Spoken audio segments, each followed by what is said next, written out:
सनातन धर्म में हर एक तिथि, हर एक पर्व और हर एक परंपरा के पीछे कोई न कोई गहरा रहस्य छिपा हुआ है। हम अक्सर सुनते हैं कि आषाढ़ शुक्ल एकादशी के दिन भगवान विष्णु योग निद्रा में चले जाते हैं और 4 महीनों तक विश्राम करते हैं। फिर कार्तिक शुक्ल एकादशी को, जिसे हम देवोत्थान एकादशी या देव उठावनी एकादशी कहते हैं, उस दिन भगवान विष्णु जागते हैं और तभी से पृथ्वी पर शुभ कार्यों की शुरुआत होती है। लेकिन जरा एक पल के लिए कल्पना कीजिए, अगर सृष्टि के पालनकर्ता, जगत के रक्षक भगवान विष्णु देवोत्थान एकादशी से पहले ही जग जाए तो क्या होगा? क्या प्रकृति का संतुलन बदल जाएगा? क्या देवताओं की गतिविधियां अचानक तेज हो जाएगी? क्या मनुष्य जाति पर कोई बड़ा प्रभाव पड़ेगा?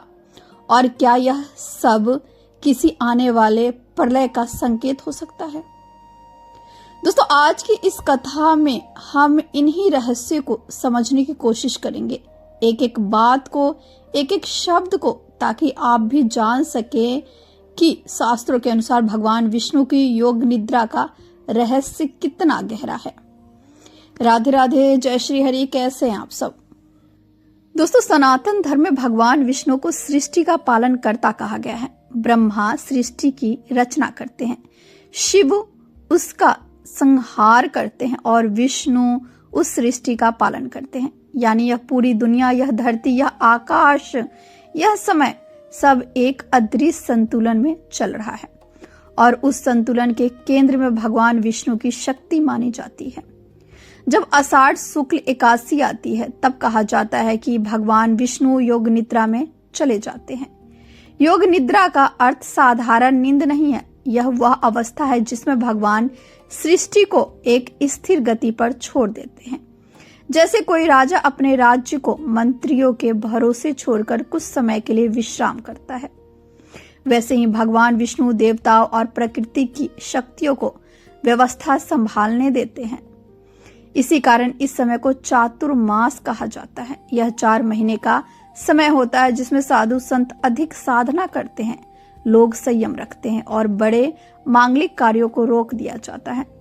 क्योंकि मान्यता है दोस्तों कि यह है कि जब स्वयं भगवान विष्णु विश्राम में हो, तब संसार को भी थोड़ी शांति और संयम की अवस्था में रहना चाहिए।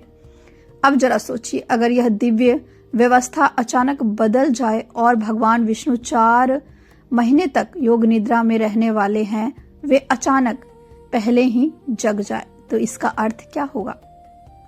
शास्त्रों की भाषा में इसका अर्थ होगा कि सृष्टि की सामान्य गति में कोई असामान्यता घटना घटी है।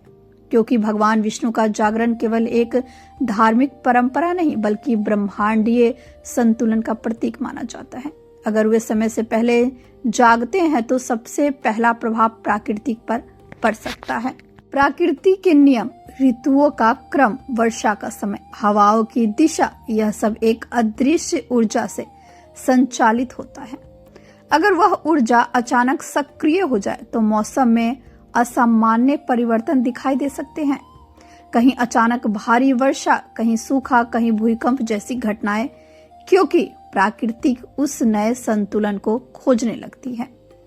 दूसरा प्रभाव देवताओं की गतिविधियों पर पड़ सकता है। शास्त्रों में कहा गया है कि देवोत्थान एकादशी से पहले देवताओं की शक्तियां भी पूर्ण रूप से सक्रिय नहीं होती, इसलिए इस समय विवाह और मांगलिक कार्यों को रोका जाता है। लेकिन अगर भगवान विष्णु पहले जाग जाए तो देवताओं की ऊर्जा भी अचानक सक्रिय हो सकती है। इसका अर्थ होगा कि ब्रह्मांड की दिव्य शक्तियां सामान्य से अधिक तेजी से कार्य करने लगे। तीसरा प्रभाव मनुष्य जाति पर पड़ सकता है। मनुष्य का जीवन भी उसी ब्रह्मांडीय संतुलन से जुड़ा हुआ है। अगर वह संतुलन बदलता है तो मनुष्य के मन, विचार और कर्मों पर भी असर पड़ सकता है। लोगों के भीतर अचानक बेचैनी, अस्थिरता या नई ऊर्जा का अनुभव हो सकता है। कुछ लोगों को यह समय आध्यात्मिक जागरण का अनुभव करा सकता है, तो कुछ लोगों के लिए यह समय परीक्षा का बन सकता है।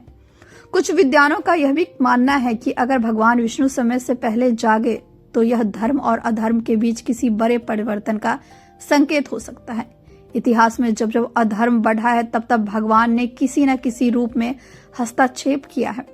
इसलिए समय से पहले जागरण को एक दिव्य चेतावनी भी माना जा सकता है। लेकिन यहाँ एक गहरी आध्यात्मिक बात समझना जरूरी है। शास्त्रों के अनुसार भगवान वास्तव में मनुष्यों की तरह सोते नहीं, उनकी योग निद्रा एक प्रतीक है। यह हमें सिखाती है कि संसार में हर चीज का एक समय होता है। जब समय पूरा होता है तभी परिवर्तन आता है। इसलिए यह मान्यता भी है कि भगवान विष्णु का जागरण हमेशा सही समय पर ही होता है, क्योंकि ब्रह्मांड का संतुलन उसी नियम से चलता है। अब आप समझ चुके होंगे दोस्तों कि भगवान विष्णु की योग निद्रा केवल एक धार्मिक कथा नहीं, बल्कि यह पूरी सृष्टि के संतुलन का प्रतीक है। अगर कभी ऐसा हो कि देवोत्थान एकादशी से पहले ही भगवान विष्णु जाग जाए, तो इसका अर्थ होगा कि ब्रह्मांड में कोई बहुत बड़ा परिवर्तन होने वाला है। यह प्रकृति के संतुलन, देवताओं की शक्ति और मनुष्य के जीवन तीनों पर असर डाल सकता है। लेकिन दोस्तों साथ ही शास्त्र हमें यह भी सिखाते हैं कि भगवान की हर लीला में कोई न कोई उद्देश्य छिपा होता है। इसलिए हमें डरने की नहीं, बल्कि धर्म और भक्ति के मार्ग पर चलने की आवश्यकता है।